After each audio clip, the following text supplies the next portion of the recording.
अस्सलामुअलैकुम। Welcome to QLS quick learning students. आज का टॉपिक है LEEA part 2 appointed person course. Okay, इस पार्ट 2 में हम लोग लिफ्टिंग एक्सेसरीज के बारे में डिस्कस करेंगे। ओके, आप पार्ट 1 तो देखे ही होंगे। पार्ट 1 में लिफ्टिंग इक्विपमेंट्स में ना लिफ्टिंग मशीनरीज और लिफ्टिंग एक्सेसरीज दो पार्ट्स हैं। Okay, as per standard BS 7121 safe use of crane, आज का टॉपिक लिफ्टिंग एक्सेसरीज के बारे में है। ओके, लिफ्टिंग एक्सेसरीज में कितने टाइप्स ऑफ एक्सेसरीज है और उसके स्टैंडर्ड्स क्या है और उसके सेफ्टी फैक्टर्स क्या है। ओके, चलो आगे बढ़ते हैं। आज का लिफ्टिंग एक्सेसरीज हमारे पास कितने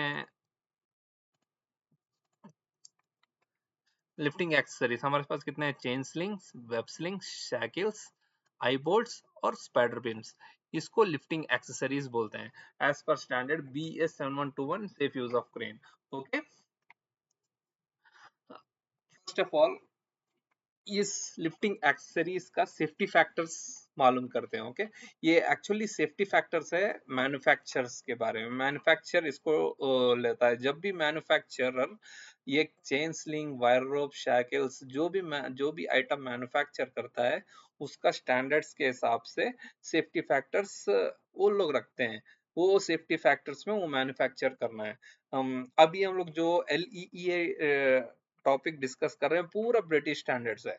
ब्रिटिश स्टैंडर्ड में ना सर्टन सर्टन चीज सेफ्टी फैक्टर्स है, सर्टन सर्टन आइटम्स के लिए सर्टन सेफ्टी फैक्टर्स है और मैन्युफैक्चर उस पे कंपाइल करना जरूरी है।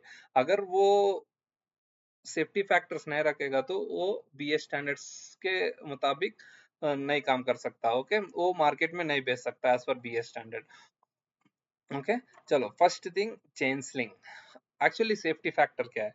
सेफ्टी फैक्टर ये है जब वो मैन्युफैक्चरर वर्किंग लोड लिमिट बोल के देता है। आपको देखे होंगे फॉर एग्जांपल ये देखो, ये बेल्ट है, ये अमेरिकन स्टैंडर्ड का है, ये ब्रिटेन स्टैंडर्ड नहीं है। चलो इधर वर्किंग लोड लिमिट लिखा हुआ है, देखो working load limit chain sling का कितना है? 8 टन है। ओके, और इसका मिनिमम ब्रेकिंग लोड उसको सेफ्टी फैक्टर बोलते हैं। फॉर एग्जांपल ये हम लोग 8 टन इस बेल्ट से लिफ्ट कर सकते हैं, लेकिन जब मैन्युफैक्चरर इसको मैन्युफैक्चर करता है उसको मिनिमम सेफ्टी फैक्टर रखना चाहिए। यहाँ पे कितना दिया सेफ्टी फैक्टर? ये अमेरिकन स्टैंडर्ड है, 6:1 दिया है।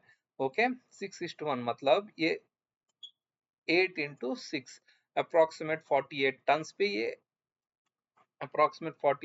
ये लोड टेस्ट किया होगा फैक्ट्री में, और वो सर्टिफिकेट्स भी प्रोवाइड करते हैं इसका। ओके, इसको फैक्टर ऑफ सेफ्टी बोलते हैं, minimum breaking load to working load limit. Okay, इसे सेफ्टी फैक्टर बोलते हैं। सेम ऐसे ही अभी अरे इधर शैकल्स का, बेल्ट्स का, वायर रोप का, हर एक चीज का सेफ्टी फैक्टर्स रहता है, उसके बारे में भी डिस्कस करते हैं। ओके, चलो ये स्टैंडर्ड्स है। स्टैंडर्ड BS 818 चेन स्लिंग है, और चेन स्लिंग, और BS 13414 वायर रोप स्लिंग्स, इसका सेफ्टी फैक्टर है 5:1। और BS 13889 शैकल्स, इसका सेफ्टी फैक्टर है 5:1। और BS 1492 ये वेब स्लिंग है, BS 13155 बीम्स है, स्पैडर बीम्स। ओके, और BS 4278 आई बोल्ट्स है। ओके, और इसके सेफ्टी फैक्टर्स इधर लिखा हूँ, देखो 4:1 चेन स्लिंग का है, 5:1 वायर रोप स्लिंग्स का है, शैकल्स का 5:1 है, वेब स्लिंग का 7:1 है, बीम का 3:1 है, और आई बोल्ट्स का 5:1। ओके, अब ये सेफ्टी फैक्टर 4:1 का मतलब क्या है? फॉर एग्जाम्पल वेब स्लिंग ले लें। आपको मैं पिक्चर ऐड किया हूँ ना, web sling American Britain standard में, BS स्टैंडर्ड में 7:1 है। इसका मतलब क्या है? इसका मतलब ये है, अभी फॉर एग्जांपल ये वेब स्लिंग 8 टन का आप लिए, इसका वर्किंग लोड लिमिट 8 टन है, तो इसका मिनिमम ब्रेकिंग लोड कितना होना चाहिए? 8 into 7, that is equals to 58 ton. इसका मतलब ये है जब वर्किंग लोड लिमिट आपको मैन्युफैक्चरर 8 टन दिया है, वो 56 टन्स पे टेस्ट किया होगा, और ये सर्टिफिकेट भी उन लोग प्रोवाइड करते हैं। जब सर्टिफिकेट आप पूछोगे ना, इसका मिनिमम ब्रेकिंग लोड का टेस्ट सर्टिफिकेट उन लोग प्रोवाइड करेंगे, और वो और उनका रिस्पॉन्सिबिलिटी भी है। इवन इन लोग बेल्ट पे भी लिख देते हैं। फॉर एग्जांपल ये अमेरिकन स्टैंडर्ड है, देखो इधर सेफ्टी फैक्टर 6:1 बोल के लिख दिया है। जब ये लिख दिया होगा तो सर्टिफिकेट्स की हम लोग को जरूरत नहीं है। एक्चुअली टैग टैग ही एक सर्टिफिकेट होता है, और थर्ड पार्टी से हम लोग अप्रूव कराते हैं इस चीज को।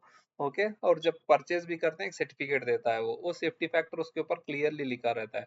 सेम ऐसे ही बीएस स्टैंडर्ड्स के जब हम लोग बेल्ट खरीदते हैं, उसके ऊपर 1:7 क्लियरली लिखा रहता है टैग पे। ओके, अभी अभी आपको समझ में आ गया होगा सेफ्टी फैक्टर्स क्या होता है। अभी फॉर एग्जांपल चेन स्लिंग का सेफ्टी फैक्टर कितना है, 1 है, 4:1 है। मतलब 1 टन का चेन स्लिंग जब रहता है, 1 टन का चेन स्लिंग जब रहता है,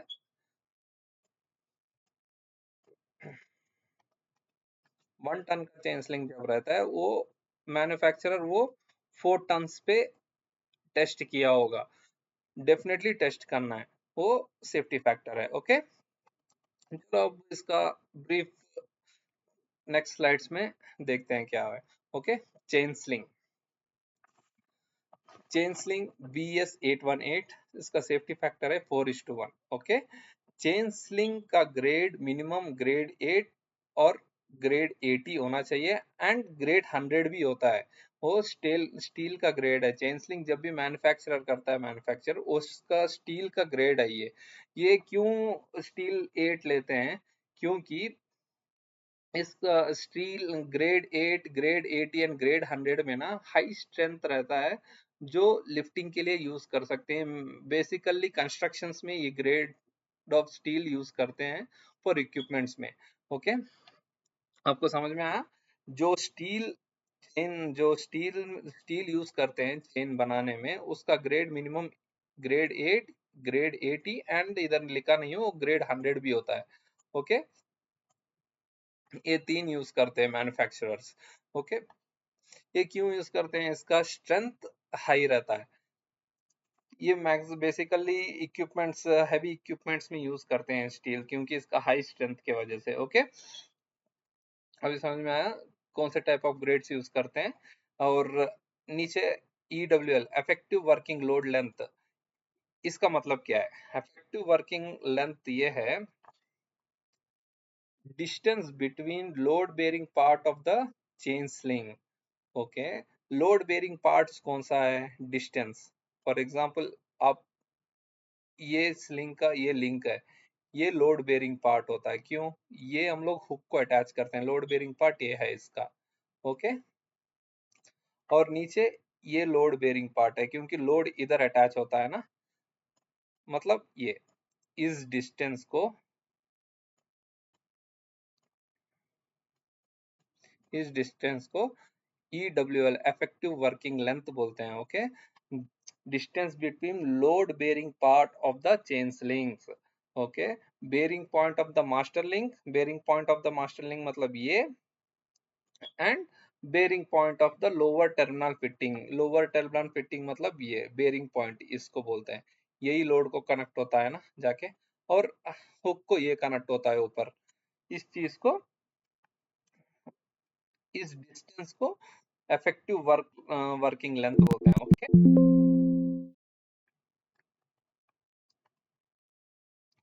इसको याद रखना, ये इंटरव्यू में पूछ भी सकते हैं questions. Effective working load chains में इफेक्टिव वर्किंग लोड किसको बोलते हैं बोल के। ओके, इस चीज को आप याद रखना, ये आपको इंटरव्यू में काम आ सकता है। तो अभी स्मॉल इंफॉर्मेशन, चेन्स के पार्ट्स क्या क्या होते हैं, चेन्स कितने टाइप्स ऑफ पार्ट्स में चेन बनता है। ओके, फर्स्ट थिंग जो लिंक रहता है उसको मास्टर लिंक बोलते हैं, और नीचे जो कनेक्शन है वो इंटरमीडिएट लिंक्स भी बोलते हैं, और मैकेनिकल जॉइंट्स भी बोलते हैं इसको। ओके, आप देखे होंगे ये जॉइंट्स और ये जॉइंट्स देखे होंगे, इसको मैकेनिकल जॉइंट्स बोलते हैं, और इंटरमीडिएट लिंक्स। ओके, और नीचे जो इधर से नीचे है वो पूरा चेन और जॉइंट लिंक्स, जॉइंट लिंक भी बोलते हैं और चेन्स भी बोलते हैं इसको। ओके, टोटल इस डिस्टेंस को चेन बोलते हैं इसको। और नीचे हुक, नीचे हुक जो इसमें मैकेनिकल जॉइंट है, नहीं तो जॉइंट लिंक रहता है। नीचे हुक है, हुक जॉइंट्स है। इस पूरे पार्ट्स को मिला के ये चेन स्लिंग्स बोलते हैं। ओके, एक चेन बनता है पूरे पार्ट्स को मिला के, इसी को चेन स्लिंग बोलते हैं।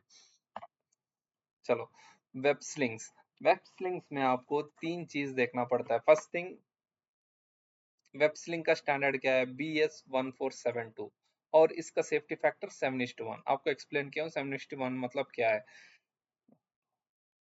अगर 1 टन बेल्ट होगा, मैन्युफैक्चरर उसको 7 टन पे टेस्ट किया होगा डेफिनेटली, और वो टैग पे भी लिखा रहता है आपको। ओके, और आप वेब स्लिंग में तीन चीज चेक करते हैं। फर्स्ट, टैग चेक करते हैं, number of black stitching lines check करते हैं, कलर कोड। ये पूरे आपको उसका वेब स्लिंग के वेट कैलकुलेट करने, मतलब वेब स्लिंग का वेट आइडेंटिफाई करने के लिए इजी होता है। First, tag. टैग आपको मालूम है हर एक बेल्ट में एक टैग रहता है। इवन आपको कलर कोडिंग से पता चल गया कि वो अगर ऑरेंज बेल्ट है 10 टन का है, लेकिन अगर उसके ऊपर टैग नहीं है, बेल्ट रिजेक्ट है। अगर टैग सबसे मेन इंपॉर्टेंट है, तो टैग में क्या रहता है? Manufacturer identification. देखो इधर मैन्युफैक्चरर लिखा रहता है, डेट लिखा रहता है, विथ, लेंथ, कलर कोड, और सब, और सेफ्टी फैक्टर लिखा होता है, और इचेस के जो भी डायमेंशन है पूरे लिखे होते हैं इसके अंदर, वर्किंग लोड लिमिट लिखा रहता है। ओके, अगर ये टैग नहीं है, बेल्ट डायरेक्टली रिजेक्ट। अगर टैग किसी कारण से पट गया, कुछ भी हो गया, बेल्ट रिजेक्ट करना है, उस बेल्ट को यूज नहीं करना। इवन आपको पता है ग्रे बेल्ट 4 टन है, और ऑरेंज बेल्ट कलर आपको दिख रहा है, ऑरेंज बेल्ट 10 टन है, लेकिन टैग नहीं है, उसको रिजेक्ट करना है। अगर रिजेक्ट नहीं किए, उस बेल्ट से कुछ भी हुआ, पूरा रेस्पॉन्सिबिलिटी अपॉइंटेड पर्सन के ऊपर है, और उस एक्सीडेंट का मेन रीजन भी अपॉइंटेड पर्सन होगा। याद रखने, टैग का बहुत इंपॉर्टेंट है लिफ्टिंग में। ओके, हर एक चीज, इवन चेन्स के भी टैग्स होते हैं, वो भी, चेन्स के भी टैग्स नहीं है, आप यूज नहीं करो। अगर टैग्स आपको मालूम है, वो चेन 10 टन का है, 20 टन का है, थर्ड पार्टी को बुलाएं, उससे टेस्ट करवाएं, उससे टैग्स लगवाएं, तब जाके यूज करें। विदाउट टैक्स यूज करेंगे, पूरा रेस्पॉन्सिबिलिटी अपॉइंटेड पर्सन का है। ओके, इवन रिगर्स का भी नहीं है, इवन लिफ्टिंग सुपरवाइजर का नहीं है, पूरा रेस्पॉन्सिबिलिटी अपॉइंटेड पर्सन के ऊपर रहता है। इसीलिए टैग बहुत इंपॉर्टेंट है इधर। और number of black stitching lines. Number of black stitching lines, एक स्टिच है मतलब 1 टन, दो स्टिच है मतलब 2 टन, इधर 3 स्टिच है, ये स्टिचिंग्स के ऊपर डिसाइड होता है कितना टन्स का है। ये भी एक आइडेंटिफिकेशन है लो बेल्ट का कैपेसिटी फाइंड आउट करने के लिए। ओके, तीसरा, कलर कोडिंग। कलर कोडिंग तो आप तो बेसिकली सब जानते हैं। वायलेट का मतलब, इधर आज चार्ट भी ऐड कर दिया हूँ, वायलेट का मतलब 1 टन, ग्रीन का मतलब 2 टन्स, ग्रीन का मतलब 2 टन्स, येलो का मतलब 3 टन्स, 3 टन्स, ग्रे 4 टन्स है, red 5 tons, brown 6 tons, blue 8 tons, and orange के ऊपर पूरे 10 टन्स के ऊपर पूरे ऑरेंज कलर ही आते हैं। ओके, 10 टन्स के ऊपर पूरे ऑरेंज कलर आते हैं। ओके, और ये वेब स्लिंग का मटेरियल है, सिंथेटिक मटेरियल बोलते हैं। जो मटेरियल वेब स्लिंग बनाते हैं, वेब स्लिंग्स पे बनाने के लिए जो कौन सा मटेरियल यूज करते हैं? Synthetic material. और सिंथेटिक में भी 2 टाइप्स ऑफ मटेरियल है, एक नाइलॉन है, एक पॉलिस्टर है। ओके, नाइलॉन और पॉलिस्टर दोनों सेम है, लेकिन स्ट्रेंथ रहता है, फ्लेक्सिबिलिटी रहता है, लाइट वेट रहता है, लेकिन नाइलॉन से थोड़ा एडवांस में है पॉलिस्टर। क्यों? ये रेसिस्टेंस ऑफ एसिड है, और यूवी लाइट्स है। आप डायरेक्ट सनलाइट में भी यूज कर सकते हैं पॉलिस्टर को, और कहीं कभी एसिड गिर गया, वो उस चीज को रेसिस्टेंस कर सकता है वो पॉलिस्टर। इसीलिए ज्यादातर आप देखे होंगे साइट्स में पॉलिस्टर यूज करते हैं, नायलॉन तो बहुत कम यूज करते हैं। ओके, बेस्ट है पॉलिस्टर। लेकिन इस दो चीज को, जो भी बेल्ट बनता है उस चीज को सिंथेटिक मटेरियल बोलते हैं। ओके, अभी वायर रोप्स। वायर रोप्स का स्टैंडर्ड क्या है? BS13414, और इसका सेफ्टी फैक्टर 5:1। ये तो आप जानते ही होंगे 5:1 किसको बोलते हैं। फॉर एग्जाम्पल 10 टन का एक वायर रोप है, और मैन्युफैक्चरर का सेफ्टी फैक्टर क्या होना चाहिए, 50 टन्स। वो 50 टन्स पे वो वायर रोप टेस्ट किया होना चाहिए और उसको सर्टिफिकेट इशू करना चाहिए। लेकिन हमारा वर्किंग लोड लिमिट 10 टन्स ही होगा। ओके, और इसमें भी सेम 3 थिंग्स चेक करना है हम लोगों को। ये देखो 3 थिंग्स है। First core, second number of stands, third number of wires in each stands. Okay, core का मतलब क्या है? कोर का मतलब centre, centre part of the wire rope, इसको कोर बोलते हैं। और इस कोर दो मटेरियल से बनता है, एक स्टील मटेरियल, दूसरा fabric material. Okay, steel material क्यों? स्ट्रेंथ के लिए। फैब्रिक मटेरियल क्यों? फ्लेक्सिबिलिटी के लिए। ये अपने टाइप ऑफ यूटिलाइजेशन से आप यूज कर सकते हो, कोई सा भी हो मुश्किल नहीं है, लेकिन मैक्सिमम हम लोग स्टील्स यूज करते हैं। ओके, क्योंकि स्ट्रेंथ रहने के लिए। और number of stands, number of stand, एक कोर के ऊपर नंबर ऑफ वायर्स जो करते हैं ना, उसको रोल होके रहते हैं, उसको स्टैंड्स बोलते हैं। और एक स्टैंड में नंबर ऑफ वायर्स रोल होके रहते हैं ना, उसको वायर्स बोलते हैं। ओके, इस चीज को वायर बोलते हैं और इसको स्टैंड्स बोलते हैं। ओके, ये चीज याद रखना जरूरी है। और फॉर एग्जांपल एक मीटर में शायद छह वायर्स ब्रोकन टूट के रहेंगे तो वायर रिजेक्ट है। ओके, उस वायर को यूज नहीं करना चाहिए। चले, अभी शैकिल्स। शैकिल्स का स्टैंडर्ड है BS 13889 और इसका सेफ्टी फैक्टर है 5:1। ओके, हमारे पास टू टाइप्स ऑफ शैकिल्स है, एक डी शैकिल्स और bow shackles. D shackles only single single lines को यूज करते हैं, और बो शैकिल दो, मैक्सिमम दो स्लिंग से ज्यादा यूज नहीं करना चाहिए। और डी शैकिल में मैक्सिमम सिंगल स्लिंग, उससे ज्यादा यूज नहीं करना चाहिए। चले, चलो, ये बो शैकिल है। बो शैकिल देखो, सिंगल लाइन ऊपर और नीचे सिंगल लाइन है। ये हुक को कनेक्ट होगा और ये लोड को कनेक्ट होगा। ओके, इसका मतलब सिंगल, ये डी साइकिल है। इससे ज्यादा हम लोग इसमें दो स्लिंग्स नहीं यूज करना चाहिए। अगर यूज करें वो स्टैंडर्ड के खिलाफ है, और कुछ भी होगा रिस्पॉन्सिबिलिटी अपॉइंटेड पर्सन होता है। ओके, और बो साइकिल भी डिजाइन इसीलिए किया गया है कि उसमें दो स्लिंग्स आप डाल सकें 45 डिग्रीज में। ओके, ये ऊपर एक हुक को लगेगा और इधर एक स्लिंग और इधर एक स्लिंग, इसको D cycles. Okay, D cycles manufacturer भी इसीलिए बनाए गए हैं कि उसमें दो स्लिंग्स हम लोग डाल सकें। और ये है डी साइकिल्स किस तरीके से हम लोग यूज कर सकते हैं रिगिंग में। ये जस्ट सैंपल के लिए आपको दिखाने के लिए लगाया हूँ। ये डायरेक्ट हुक को भी लगा सकते हैं, नहीं तो बेल्ट बीच में रख के, उसको बेल्ट को भी कनेक्ट कर सकते हैं, नहीं तो डायरेक्ट साइकिल हुक को भी कनेक्ट कर सकते हैं। Okay, pin dia of shackle is 1.1 of body dia। For example, इसका डाया कितना होना चाहिए पिन का? अगर बॉडी डाया 1 इंच होने से ये 1.1 इंच होना चाहिए। ये चेक करो कि अभी भी, क्योंकि ये कंटिन्यूस यूज में ना ये डिफॉर्मेशन हो जाता है, इसमें बेंड हो जाते हैं, नहीं तो दब जाते हैं। ओके, अगर 1.1 से कम है उस शैकिल को रिजेक्ट कर दें, ये बहुत जरूरी है। और थ्रेडेड, अगर इधर थ्रेडेड अगर सही नहीं दिख रहा है उसको रिजेक्ट करना है। ओके, कभी भी लिफ्टिंग इक्विपमेंट्स में ब्रोकन आइटम्स होने दो और ब्रोकन शैकल्स जो भी हो वो रिजेक्ट कर दें। सेफ्टी अपॉइंटेड पर्सन के ऊपर ही रहता है, क्योंकि जो भी हो गया पूरा रिस्पॉन्सिबिलिटी अपॉइंटेड पर्सन है उधर। ओके, चलो, लिफ्टिंग बीम्स का स्टैंडर्ड क्या है? BS 13155 और इसका सेफ्टी फैक्टर 3:1। ओके, और लिफ्टिंग बीम में भी to types of lifting beam है, एक लिफ्टिंग बीम बोलते हैं, दूसरा स्पैडर बीम बोलते हैं, स्प्रेडर बीम। दो उसमें डिफरेंट क्या है? दो उसमें डिफरेंट सिर्फ हेड रूम का डिफरेंस है। फॉर एग्जांपल, ये लिफ्टिंग बीम है, लिफ्टिंग बीम में हुक और वायर रोप सेंटर में अटैच होता है इसको। ओके, और लोड के दो पॉइंट सेपरेट रहते हैं, ये जाके लोड्स को अटैच होते हैं।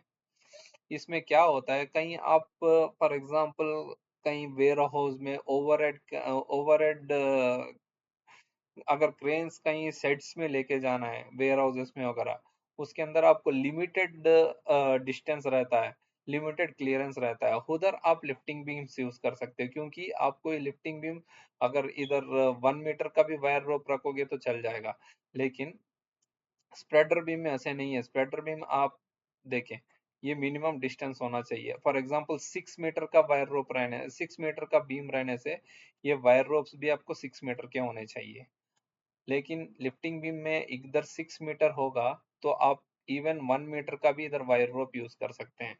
अभी आपको समझ में आया होगा डिफरेंस क्या है स्प्रेडर स्प्रेडर बीम और लिफ्टिंग बीम में। ओके, बेसिक डिफरेंस है। Headroom, headroom, okay. For example अगर ये, फिर से आपको एक्सप्लेन कर देता हूं, अगर ये 6 मीटर्स है, लिफ्टिंग बीम में 1 मीटर ये रहने से चल जाएगा, लेकिन स्प्रेडर बीम में जब ये 6 मीटर्स रहेगा, लेंथ 6, इसका भी 6 मीटर होना चाहिए, इसका भी 6 मीटर होना चाहिए, तब ये डिस्टेंस कितना होगा, अप्रोक्सीमेटली 5 मीटर्स आ जाएगा।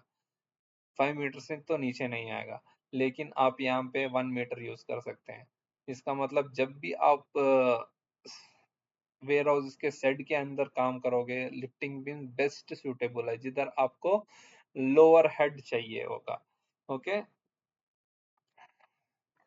और सेकंड डिफरेंस क्या है, लिफ्टिंग बीम में बेंडिंग स्ट्रेस आता है, क्योंकि आप जब सेंटर में एक वायर रोप को कनेक्ट कर दिया और इधर से वेट आ रहा है, मतलब ये लिफ्टिंग बीम बेंडिंग स्ट्रेस पे रहता है। और दूसरा स्प्रेडर बीम कंप्रेसिव स्ट्रेंथ पे, क्यों, आप इधर से भी एंगल एक बेल्ट कनेक्टेड है और इधर से भी एक कनेक्टेड है और नीचे से भी एक कनेक्ट, नीचे से भी लोड को कनेक्टेड है, ये कंप्रेसिव स्ट्रेंथ पे वर्क होता है।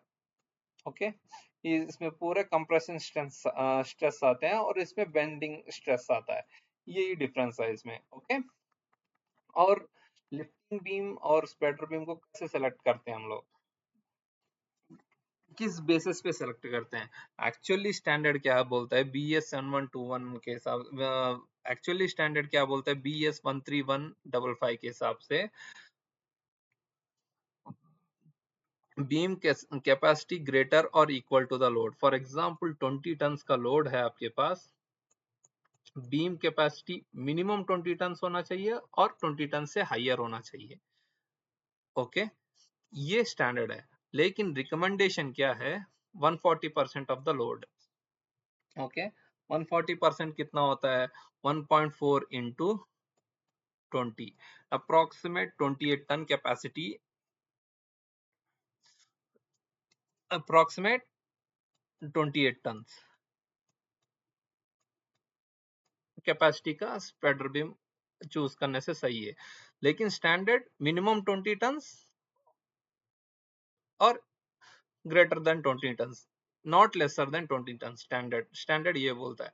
ओके, लेकिन रिकमेंडेशन है 140%, लोड के हिसाब से 140% का सेलेक्ट करने से काफी है। Okay, next eye bolts. Eye bolts बहुत तरह के हैं और इसका स्टैंडर्ड है BS4278 और सेफ्टी फैक्टर है 5:1। ओके, आई बोल्ट्स बहुत तरह के आई बोल्ट्स हैं, ज्यादातर हम लोग सिर्फ ये 4 आई बोल्ट्स हम लोग यूज करते हैं और ये भी यूज करते हैं आई बोल्ट्स। ओके,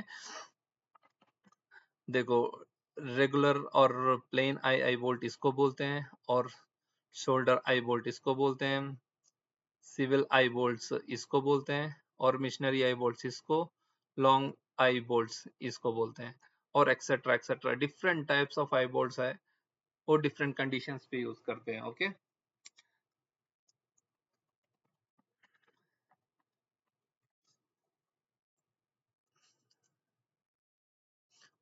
ओके जी, आज का टॉपिक इतना ही है, ये सिर्फ लिफ्टिंग एक्सेसरीज के बारे में है। आपको पार्ट 3 भी बनाऊंगा, पार्ट 4 और पार्ट 5 भी रहेगा। पार्ट 3 में आपको मोड फैक्टर्स के बारे में एक्सप्लेन करूंगा, और पार्ट 4 में सेफ्टी मार्जिन्स के बारे में एक्सप्लेन करूंगा, उसमें ग्राउंड बेरिंग प्रेशर भी आ जाएगा। ओके, और मैट साइज कैसे कैलकुलेशन करते हैं वो भी आ जाएगा। और पार्ट 6 में आपको लिफ्टिंग प्लान कैलकुलेशंस पूरे जो भी एक्सप्लेन किया हूँ वो इम्प्लीमेंट कैसे करते हैं, lifting plan calculation lifting plan में कैसे इम्प्लीमेंट करते हैं और उसके स्टेप्स क्या हैं वो पूरा मैं आपको एक्सप्लेन करूंगा। ओके, आज के लिए इतना ही।